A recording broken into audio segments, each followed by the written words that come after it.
Bismillahirrahmanirrahim. Assalamualaikum warahmatullahi wabarakatuh.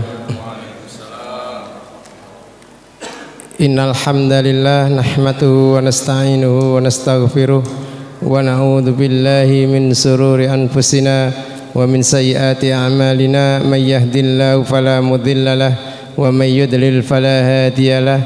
Asyhadu an la ilaha illallah wahdahu la syarika lahu wa asyhadu anna Muhammadan abduhu wa rasuluhu la nabiyya wa la rasula ba'dah. Allahumma salli ala Muhammad wa ala ali Muhammad kama sallaita ala Ibrahim wa ala ali Ibrahim innaka Hamidum Majid. Wa barik ala Muhammad wa ala ali Muhammad kama barakta ala Ibrahim wa ala ali Ibrahim innaka Hamidum Majid. Qala Allah Ta'ala fi kitabil karim ya ayyuhalladzina amanu taqullaha haqqa tuqatih wa la tamutunna illa wa antum muslimun. Wa qala Rasulullah sallallahu alaihi wasallam ittaqillaha haitsu ma kunta wa atbi sayyi'atal hasanata tamhuha wa khaliqin nasa bi khuluqin hasanin. Amma ba'du. Alhamdulillah, marilah kita senantiasa mengucapkan rasa puja dan puji syukur kehadirat Allah Subhanahu wa Ta'ala, yang mana pada malam hari ini kita masih diberikan nikmat dohir maupun nikmat batin, yang mana nikmat itu tidak diberikan semua orang. Karena kita pada malam hari ini kita bisa sholat berjamaah maghrib dan dilanjutkan dengan kajian Islam. Kalau di Palestina sana suara bombardir rudal-rudal Yahudi Zionis laknatu alaihi terus menggempur saudara-saudara kita, berapa banyak anak-anak dan para ibu yang mati. Maka marilah kita mengucapkan syukur kita kepada Allah karena kita masih diberikan nikmat kesempatan dan nikmat kesehatan, terutama nikmat iman wal Islam. Bapak dan ibu-ibu, pada malam hari ini yang akan menyampaikan yaitu Ustadz Ibrahim. Seperti biasa, kajian kitab Safinatun Najah fikih ibadah yang pekan yang lalu sudah disampaikan bab masalah merawat jenazah. Ya Ustadz ya? Iya, merawat jenazah ini babnya sudah masuk bab merawat jenazah seorang mujahid. Ya. Oh, bab zakat ya? Oh, sekarang bab zakat. Afwan. Langsung saja saya serahkan waktu dan tempat kepada Ustadz Ibrahim. Tafadhol Ustadz.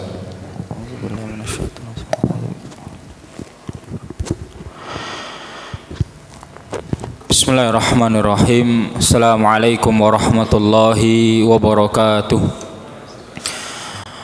Alhamdulillahi rabbil alamin wa bihi nasta'inu ala umurid dunya waddin.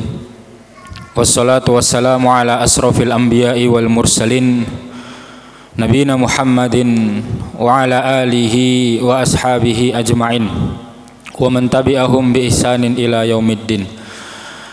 Allahumma anfa'na bima 'allamtana wa 'allimna ma yanfa'una wa zidna ilman. Rabbi israh li sadri wa yassir li amri wahlul 'uqdatam min lisani yafqahu qawli. Allahumma a'izzal Islam wal muslimin wa ahlikil kafarata wal musyrikin wal munafikin wa ansarahum adh-dhalimin. Amma ba'du. Para hadirin jamaah, Bapak Ibu yang semoga kita semuanya selalu dijaga oleh Allah Subhanahu wa Ta'ala. Bersyukur di malam hari ini Allah memberikan kita nikmat yang begitu banyak, sehingga kula lan panjenengan sami bisa berkumpul di tempat yang mulia ini dalam rangka melaksanakan sholat maghrib secara berjamaah yang kita lanjutkan dengan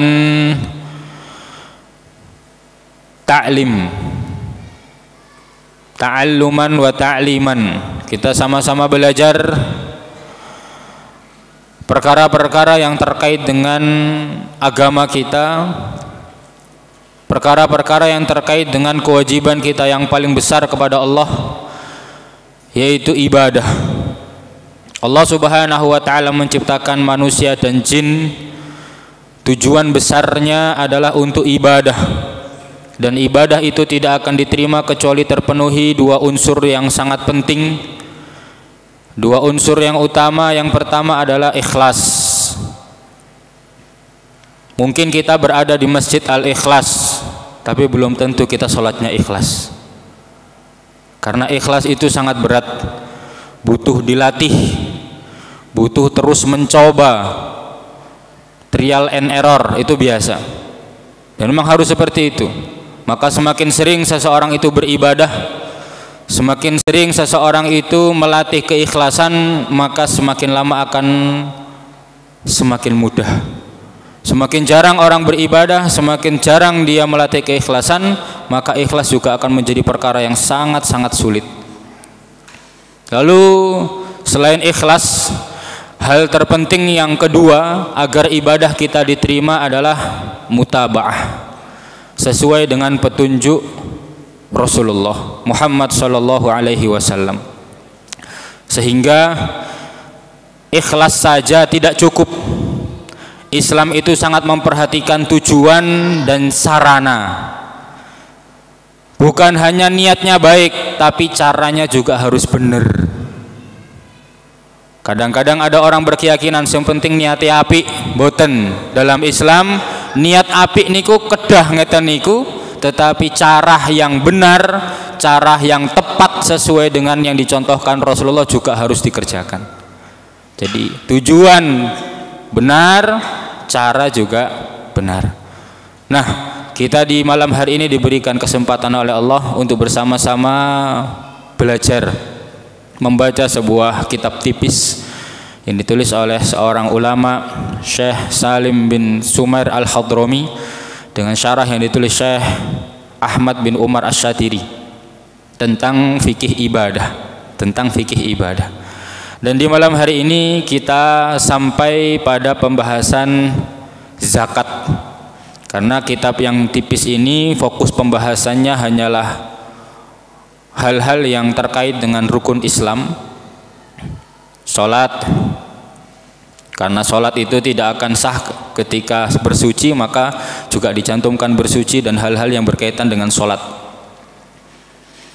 Kemudian terkait dengan jenazah itu juga sangat penting karena ada unsur sholat jenazah di sana, dan seterusnya. Kemudian hal yang kedua yang dibahas kitab ini adalah hal-hal yang berkait dengan zakat. Kemudian nanti ada tambahan dari Imam An-Nawawi Al-Bantani tentang siam. Kemudian nanti ada tambahan dari kitab Fathul Qorib berkaitan dengan haji. Jadi ini buku yang berisi tentang rukun Islam, khususnya ibadah dalam rukun Islam. Karena rukun Islam ada 5. Yang pertama syahadat, itu lebih banyak porsinya dibahas di materi-materi akidah. Nah, kita sampai pada pembahasan zakat. Nanti akan kita pelajari betapa zakat ini adalah solusi yang Allah berikan bagi umat manusia agar harta itu tidak hanya berkumpul di tangan orang-orang kaya. Nanti akan kita baca sedikit demi sedikit. Bismillahirrahmanirrahim. Qala al-muallif rahimahullahu taala wa nafa'anallahu bi ilmihi fid dharain Allahumma amin. Kitabuz zakah. Bab tentang zakat. Apa itu zakat? Apa itu zakat? Secara bahasa, anna zakat lughatan an-nama'u wa tathhir. Zakat itu secara bahasa. Jadi kalau kita berbicara syariat kita, ada istilah-istilah yang digunakan oleh Allah Subhanahu wa taala menggunakan bahasa Arab. Sehingga suatu istilah itu harus dipahami Yang pertama, sisi bahasanya, secara bahasa Arab artinya apa. Yang kedua, dari sisi syar'an. Syar'an itu apa yang dikehendaki oleh Allah Subhanahu wa taala, dan itulah yang harus kita yakini sebagai seorang muslim. Karena kalau kita memahami istilah yang Allah gunakan hanya dari sisi bahasa saja, maka kita akan sesat. Contohnya dulu ada orang-orang yang memahami sholat itu hanya karena dalam bahasa Arab salah satu makna sholat itu adalah adzikru, mengingat.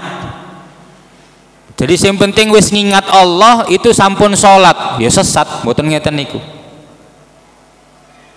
Kan ngeten.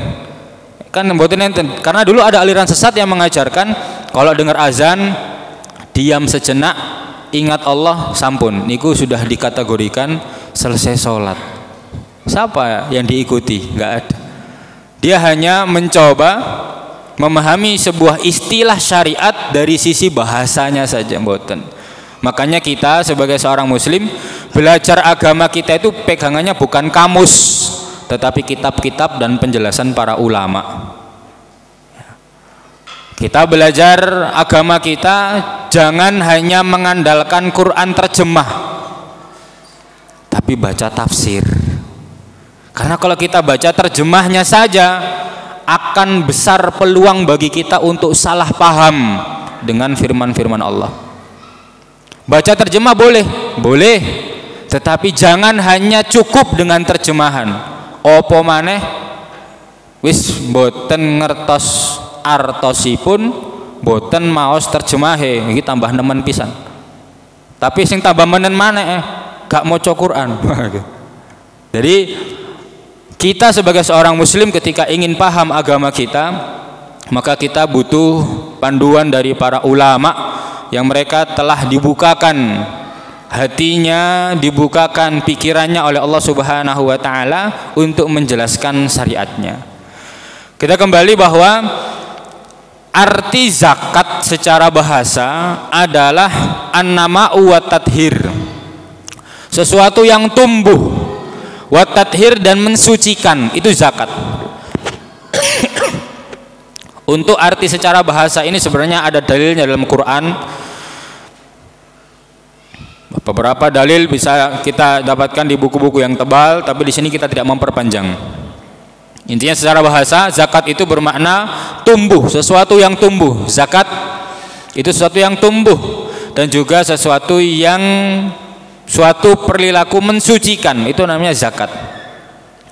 Lalu para hadirin yang dirahmati Allah Subhanahu wa taala, secara syar'i zakat itu adalah ismun lima yukhraju an malin au badanin ala wajhin mahsusin. Zakat adalah nama untuk sesuatu yang dikeluarkan dengan sebab, gitu ya. Sesuatu yang dikeluarkan dengan sebab harta, memiliki harta, au badanin, atau disebabkan adanya suatu nyawa. Kalau disebabkan harta, nanti kita kenal, yang sering kita dengar itu adalah istilah zakat mal.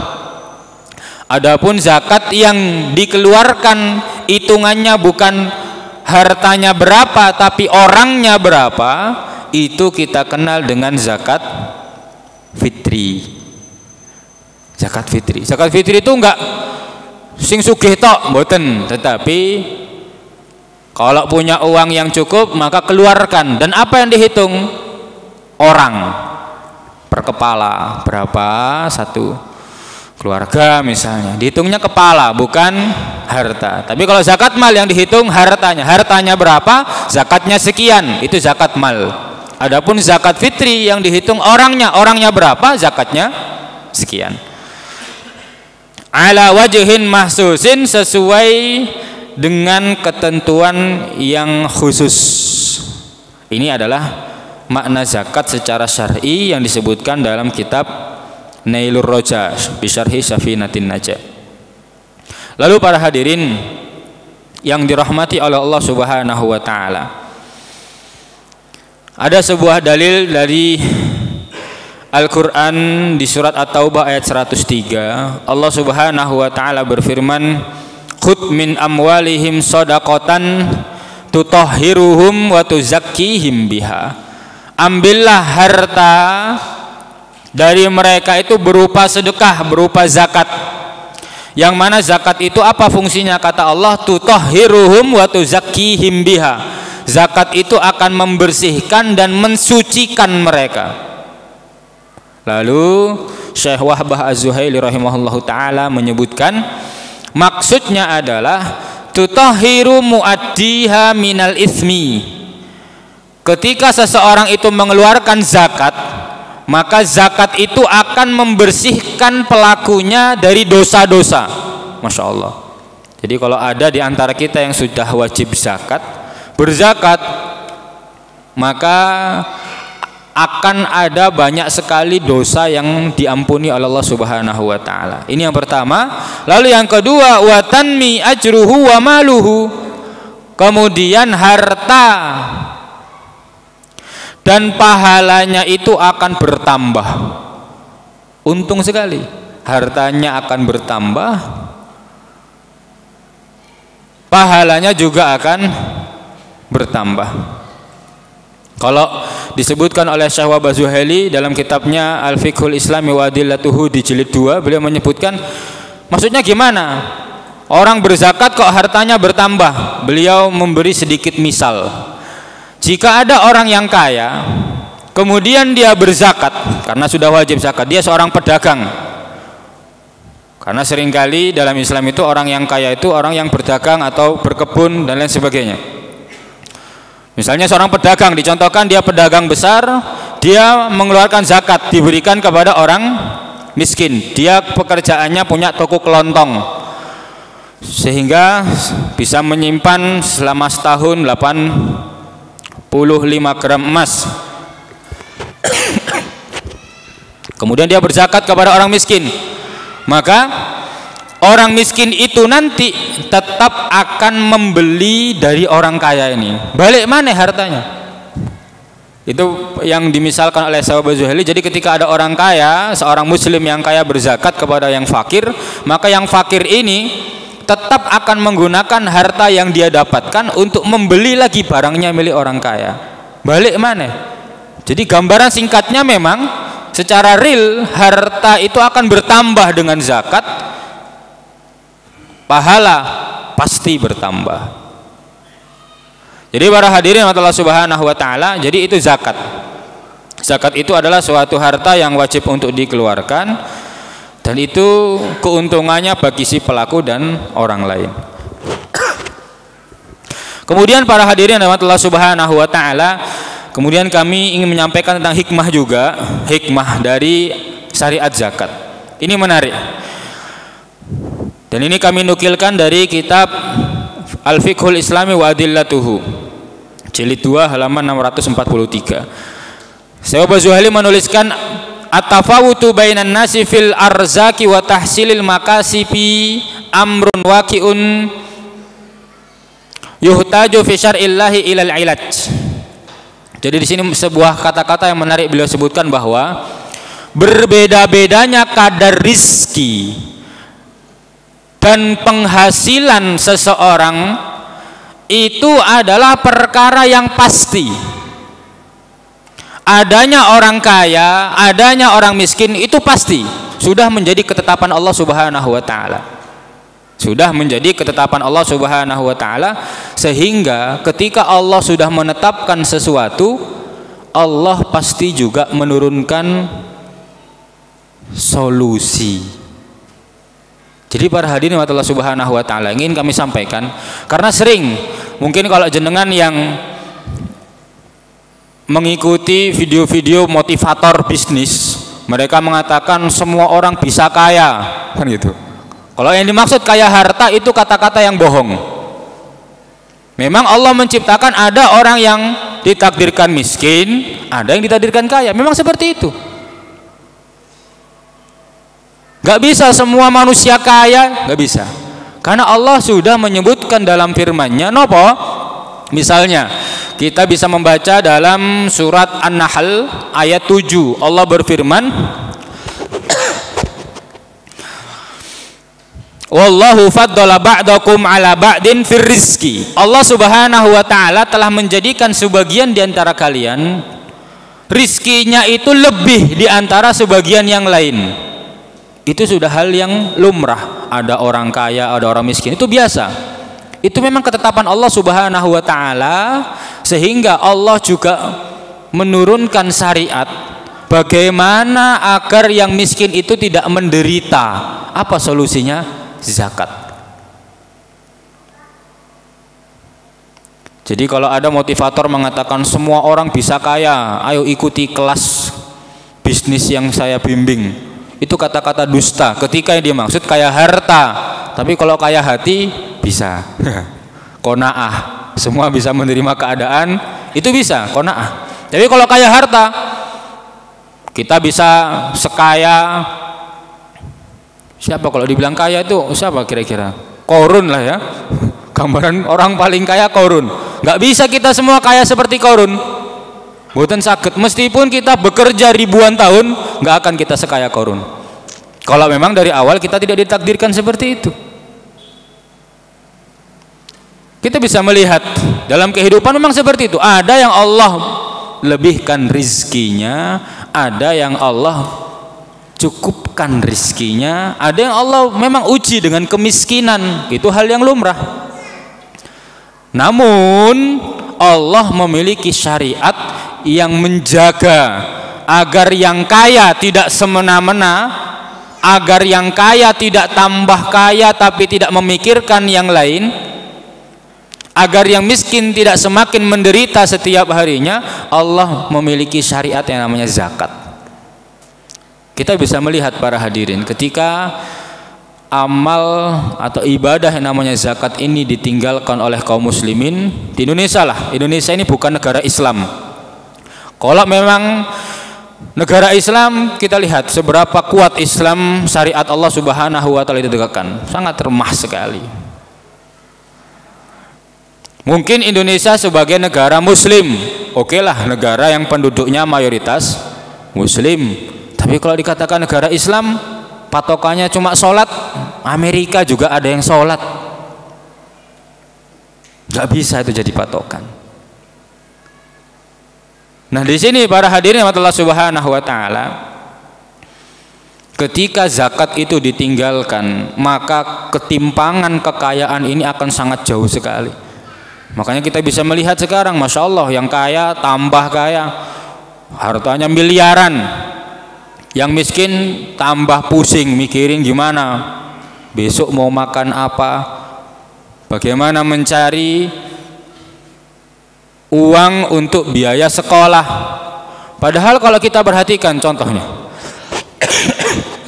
yang dikisahkan oleh kawan-kawan kami yang pernah ke beberapa daerah di luar negeri, contohnya di Yaman, yang pernah kami dengar kisahnya. Di Yaman itu negara yang tidak sekaya Indonesia, penduduknya tidak sebanyak Indonesia, tapi rata-rata di sana pendidikan itu gratis. Kok iso? Karena orang-orang kaya menzakatkan hartanya, sehingga ketika harta itu dizakatkan, ada satu porsi untuk pendidikan misalnya. Sehingga orang tua itu nggak pikir gimana caranya nyari biaya sekolah, itu sudah dipikirin oleh negara. Dari harta siapa? Hartanya orang kaya. Ketika zakat ini ditinggalkan, ya koyok kene iki, koyok Indonesia, sing miskin ya kudu bayar, sing kaya bayar. Bayar apa niku? Pajak. Kita punya sepeda motor, beli sendiri, tapi harus memberi jatah kepada negara. Apa alasan negara memajai kita? Dalam Islam nggak boleh, nggak ada. Kita beli tanah sendiri harus bayar setiap tahun ke negara. Apa urusan negara? Apakah mereka yang memerdekakan Indonesia? Yora, malah sing remuk ke Indonesia sing ngono-ngono kui. Jadi ketika zakat ini syariat gitu, Yang ingin kita pahami bersama harusnya adalah ketika syariat Allah itu ditinggalkan, mesti akan ada kehancuran, pasti. Jadi ketika kita hidup tanpa syariat ini, jangan merasa wis ngene serapopo sing penting iso salat. Enggak, ada yang salah dengan kehidupan kita sekarang. Itu harus kita pahami. Jangan merasa baik-baik saja. Mungkin kita lebih aman dibandingkan kondisi sebagian saudara-saudara muslim kita di belahan bumi yang lain di Palestina. Tetapi belum tentu kondisi keimanan kita lebih aman dibandingkan kondisi keimanan mereka. Bisa jadi keimanan mereka lebih terjaga dibandingkan keimanan kita. Karena yang sering kita angkat kalau bicara Palestina, kondisi badan mereka luka, anak mereka meninggal, istri mereka terkubur di reruntuhan bangunan. Tapi yang jarang kita lihat adalah bagaimana kondisi iman mereka yang rata-rata mereka sudah dari kecil itu hafal Quran. Kita sampai besar 15 juz belum tentu para hadirin Allah Subhanahu wa taala. Maksud kami apa? Kita sebagai orang beriman itu yang harus kita pandang pertama kali adalah kondisi iman. Bagaimana kita menjalankan syariat Allah Subhanahu wa taala. Ketika kita peduli dengan kondisi kaum muslimin di belahan bumi yang lain, itu sangat bagus sekali. Karena memang itu perintah Rasulullah demikian, perintahnya Allah juga demikian. Namun ada satu hal yang juga harus kita renungi terhadap diri kita.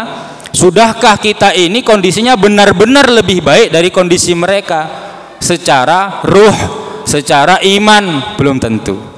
Bisa jadi mereka menangis karena kehilangan saudara-saudaranya, kehilangan orang tuanya, tetapi kondisi imannya justru lebih sehat dibandingkan kondisi keimanan kita sekarang. Para hadirin Allah Subhanahu wa taala, kembali bahwa syariat zakat ini adalah syariat yang Allah berikan untuk mengangkat solusi kemiskinan. Sampai kapanpun kemiskinan itu akan ada, dan tidak ada solusi yang bisa diberikan kecuali solusi dari Allah Subhanahu wa taala jika memang ingin masalah ini terangkat. Dengan pemberdayaan ekonomi ini itu enggak akan. Dengan pajak yang besar, terkumpul uang pajak, apakah diberikan kepada yang miskin? Pangan dewe. Ya karena sistemnya ini bermasalah. Kenapa bermasalah? Karena tidak sesuai dengan syariat Allah. Itu yang ingin kita sampaikan. Ini harus kita pahami. Kenapa kita bicara syariat? Karena kita seorang muslim. Kita bersyahadat asyhadu alla ilaha illallah wa asyhadu anna muhammadar rasulullah. Kita harus yakin Allah punya ketentuan.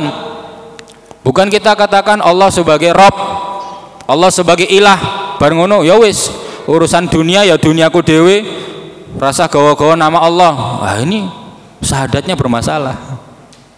Para hadirin Allah Subhanahu wa taala, jadi ibadah zakat ini adalah solusi yang terbaik untuk menuntaskan masalah kemiskinan. Kalau ada calon presiden yang ngangkat masalah zakat sebagai solusi bagi kemiskinan, iku presiden tenanan, mikir rakyat. Tapi lek ngomongnya mek merono mrene, yo ngene terus model Indonesia iku. Gedabus kan itu. Bertahun-tahun nggak akan ada solusi. Jangan bisa lihat bertahun-tahun kita menyaksikan setelah reformasi presiden berganti, nggak ada. Karena apa? Karena syariat Allah ditinggalkan. Jadi kita bicara zakat ini bukan bicara masalah yang sepele. Rukun Islam ada 5 hafal tapi maksudnya apa ora ngerti, mboten ngeten niku. Kita harus memahami betul bahwa Allah menurunkan sebuah aturan itu untuk kebaikan manusia. Ini yang paling penting. Sampai kapanpun tidak ada solusi yang lebih baik dibandingkan solusi yang Allah berikan untuk masalah kemiskinan. Apa itu zakat? Kemudian para hadirin Allah Subhanahu wa taala, untuk kewajiban zakat bisa kita pahami dengan baik. Banyak sekali ayat dalam Al-Quran yang memerintahkan untuk zakat. Contoh yang paling sering kita baca misalnya wa aqimus sholah wa atuz zakah, dan itu banyak di Al-Quran. Dalam hadis banyak sekali. Kalau di hadis arba'in aja, di hadis kedua sudah ada pembicaraan tentang zakat. Di hadis yang ketiga juga ada lagi bunyal Islam, dan seterusnya. Jadi kami rasa untuk kewajiban zakat sudah jelas. Kalau ada yang merasa zakat nggak wajib, bermasalah, ya, bermasalah. Karena ini termasuk perkara yang maklum minatin bid-darurah. Semua orang itu udah paham. Harusnya demikian. Kecuali bagi yang mungkin akalnya belum sempurna, itu dimaklumi. Tapi kalau sudah akalnya sempurna, tidak paham kewajiban zakat, ini sangat keterlaluan. Jadi tidak perlu kita berpanjang lebar membahas tentang wajibnya zakat. Kemudian zakat itu diwajibkan bagi siapa? Itu yang penting. Kemudian pembahasan selanjutnya adalah zakat itu diwajibkan kepada siapa? Annal amwal allati tajibu fiha zakatu ala, harta zakat itu wajib dikeluarkan oleh yang pertama seorang muslim. Sifat atau ciri-ciri yang wajib zakat itu yang pertama muslim. Seorang yang kafir tidak wajib zakat. Meskipun dia kaya, orang kafir tidak wajib zakat. Kalau orang kaya kafir tinggal di Indonesia, ya nggak terkontrol, nggak ada manfaatnya bagi kaum muslimin. Tapi kalau orang kafir tinggal di negeri Islam, maka nanti di sana ada yang namanya jizyah. Setiap tahun dia harus membayar biaya kaum muslimin menjaga harta dan nyawanya. Jelas. Jadi jizyah itu jelas diambil dari orang kafir. Makanya dalam syariat kita yang namanya tadi kita sebutkan ad-darab, pajak. Para ulama dari generasi ke generasi menuliskan kitab. Mereka ketika itu kitab yang tebal selalu mencantumkan di sana bahwa haram untuk menarik pajak dari kaum muslimin. Karena nggak ada hak untuk menarik pajak. Kalaupun kondisi negara sedang sulit, sifatnya bukan pajak tetapi himbauan yang sangat ditekankan. Negara hanya bisa seperti itu. Tidak bisa negara merampas harta rakyatnya. Itu negara yang zalim. Kalaupun itu negara Islam, namanya negara Islam yang zalim. Iku isra negara Islam zalim pisan. Gak nemen ta. Jadi ini yang kita pahami. Ini harus kita pahami. Karena konsep Islam itu bukan konsep yang individual. Sementing aku sholat tahajud apik, sholat 5 waktu di masjid, ora tahu mateni wong, ora tahu zina, ya wis mesti surga. Enggak sesederhana itu. Islam itu kompleks, suatu permasalahan yang mencakup berbagai bidang-bidang kehidupan. Ini harus kita pahami. Jadi kalau ada yang penting sholati apik mlebu surga, hadis yang lain dikemanakan? Itu yang harus kita bicarakan. Hadis Rasulullah itu tidak seperti itu, dan yang Rasulullah contohkan tidak seperti itu. Rasulullah bukan ketika ada sahabat yang minta solusi sholat terus zikir terus, enggak. Ada solusi-solusi yang real. Salah satunya yang diberikan oleh Islam masalah zakat. Jadi kembali bahwa zakat itu diwajibkan bagi orang yang satu, dia beragama Islam. Orang kafir tidak wajib zakat. Bagaimana yang dia murtad? Ketika dia murtad, dia tidak wajib zakat. Tapi orang yang murtad itu cuma punya waktu 3 hari. Di hari ketiga dia tidak mau tobat. Ketika itu memang sebuah negara yang menjunjung sebuah hukum Allah Subhanahu wa taala, maka orang yang murtad akan dipenggal untuk menjadi pelajaran bagi yang lain. Murtad itu bukan mainan. Agama itu bukan dolanan. Metu mlebu sakarepe dhewe, mboten. Agama itu suatu yang sangat penting. Sehingga hukumannya berat. Orang yang murtad, ketika dia murtad maka tidak wajib zakat, tetapi ketika dia masuk Islam lagi maka dia tetap wajib zakat. Kemudian yang kedua adalah al-hur, merdeka. Sehingga seorang yang terikat dalam perbudakan, alhamdulillah di zaman kita hampir tidak ada perbudakan. Kalaupun ada mungkin di beberapa daerah di pelosok Afrika itu kabarnya masih ada perbudakan. Tetapi secara umum di muka bumi ini perbudakan sudah dihapuskan. Biidznillah, alhamdulillah. Kemudian yang ketiga, at-tamil milki, kepemilikan sempurna. Kepemilikan sempurna. Bagaimana dimaksud kepemilikan tidak sempurna? Yaitu seperti kepemilikan seorang budak yang mau bebas. Jadi budak kalau mau membebaskan diri, dia punya harta, tetapi itu kepemilikannya lemah. Kepemilikannya lemah, kadang bisa diambil oleh tuannya sendiri. Kemudian yang keempat, al-muayyan, harta yang dizakatkan itu benar-benar harta milik pribadi, bukan milik jamaah atau milik bersama. Misalnya harta milik masjid, masjid punya kas, tapi bukan masjid Al-Ikhlas ya, nggak punya kas masjid Al-Ikhlas, minus ya. Masjid lain misalnya punya kas 100 juta, itu tidak ada zakatnya, meskipun disimpan bertahun-tahun sampai takmire mati, ganti mati mana, itu nggak ada zakatnya. Karena apa? Karena itu harta milik bersama, bukan milik satu orang. Jadi harta yang dizakatkan itu adalah harta yang milik perorangan, milik perorangan. Kemudian yang kelima, al-mutayaqqani wujudu,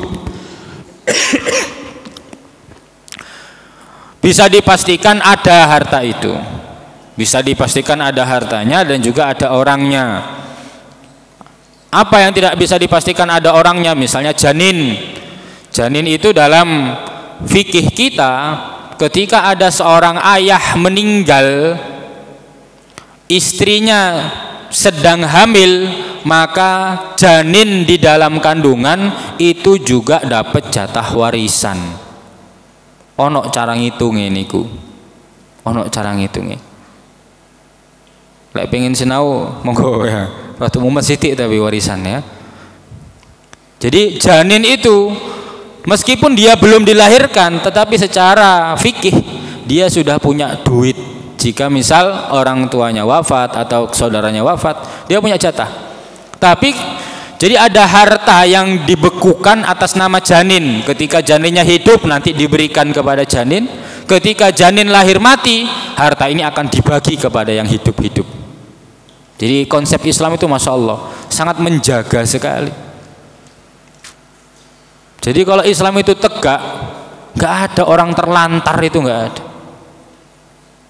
Nggak ada orang yang akan bunuh diri karena kemiskinan, itu nggak ada ketika negara Islam tegak dan dia benar-benar menjalankan syariat Allah. Tapi ketika negara Islam tidak tegak, tidak menjalankan syariat, dan kita bicara zakat, ya bunuh diri biasa, begal nang dindi ya kayak begal. Kalau di zaman ketika Islam tegak, apakah ada begal? Ada. Tapi begal itu sangat menjauhi kerumunan. Di pegunungan misalnya, di padang pasir, karena dia khawatir kalau diketahui oleh pemerintahan Islam mesti mati kan gitu begal. Kalau dia sampai membunuh orang pasti akan dibunuh. Kalau dia cuma membegal, bisa jadi dia akan dipotong tangan dan kakinya secara silang. Tangan kanannya dipotong, kaki kirinya dipotong, digantung. Itu begal yang lain melihat, sak kendel-kendeli begal mesti wedi. Mesti wedi. Tapi leme di penjara begal, penjara. Metu tambah pinter begale. Saya sing ngono mesti jadi pejabat suwe-suwe. Mikir, aku begal 1.000 melu penjara berbulan-bulan, mending jadi pejabat korupsi 15 miliar, masuk penjara 1 tahun 2 tahun, fasilitas full, sik bati metu sik bati. Lapo repot-repot begal kan gitu ya, karena sistemnya kita salah. Kemudian para hadirin Allah Subhanahu wa taala, terkait dengan zakat itu adalah kewajiban yang dibebankan tadi kepada seorang muslim, merdeka, kepemilikannya sempurna, hartanya milik perorangan dan bisa dipastikan wujudnya. Adapun harta yang wajib dizakatkan itu di sini ada 6 disebutkan bahwa al amwalul lati talzamu fiha zakatu sittatu anwa'in. Harta yang wajib zakat itu ada 6. Kita sebutkan secara sekilas. Insya Allah ke depan kita akan bahas satu persatu. Yang pertama na'am, hewan ternak. Nanti kita akan bicarakan hewan ternak. Apakah ternak lele enek zakate lele? Ternak ayam zakat ayam kan gitu, itu kita perjelas. Karena beberapa kaum muslimin masih belum jelas masalah hewan ternak. Kemudian yang kedua ada zakatnya adalah anak dani, 2 mata uang, emas dan perak, atau yang serupa dengannya di zaman sekarang yaitu uang kertas. Sebagian memasukkannya. Zakat uang kertas itu kapan, berapa banyak, itu akan kita bahas bertahap insyaallah. Kemudian juga wal muasyarat, yang ketiga zakat tanaman. Yang keempat wa amwalut tijarah, barang dagangan. Barang, jadi barang yang diperdagangkan. Kemudian selanjutnya ar-rikas, yang kelima ar-rikas. Rikas itu adalah barang tambang, ya, barang tambang. Kemudian rikas itu harta karun, ya. Rikas itu lebih kepada harta karun. Kita artikan harta karun. Kemudian kalau ma'din itu barang tambang. Jadi ada 6 nanti harta yang wajib dikeluarkan zakatnya. Itu dalam mazhab Syafi'i. Kalau dalam mazhab yang lain nanti ada madu, itu juga ada zakatnya. Jadi ini sempat kami dulu ketika ngajar membuat tabel perhitungan zakat. Mungkin nanti di pertemuan selanjutnya insya Allah bisa kita print dan kita bagikan kepada jamaah, ya, buat pegangan aja baca. Meskipun ini kalau dilihat gini tok ya rada bingungi, makanya ya kita pelajari sedikit demi sedikit dengan taklim, sama-sama kita belajar gitu ya. Itu saja yang bisa kami sampaikan di kesempatan pada malam hari ini. Poin pentingnya adalah zakat adalah syariat Allah yang menjadi solusi bagi masalah kemiskinan. Karena memang kaya dan miskin itu akan selalu ada. Sampai kapanpun ada orang miskin, sampai kapanpun akan ada orang kaya. Ketika ada kata-kata semua orang bisa kaya, ketika yang dimaksud kaya harta itu kata-kata dusta. Tapi kalau kaya hati, oke lah, bisa, semua orang bisa kaya hati. Jadi kaya dan miskin adalah sunnatullah, ketetapan Allah, dan solusi yang Allah berikan, solusi yang sifatnya wajib yang Allah berikan adalah zakat, Barakallahu fikum, itu yang bisa kami sampaikan. Mohon maaf ketika ada kesalahan dan kekurangan. Semoga bermanfaat. Assalamualaikum warahmatullahi wabarakatuh. Alhamdulillah, tadi sudah disampaikan oleh Ustaz Ibrahim bab zakat. Sesi selanjutnya yaitu tanya jawab bagi Bapak dan Ibu yang mau menanyakan tentang materi yang sudah disampaikan. Monggo.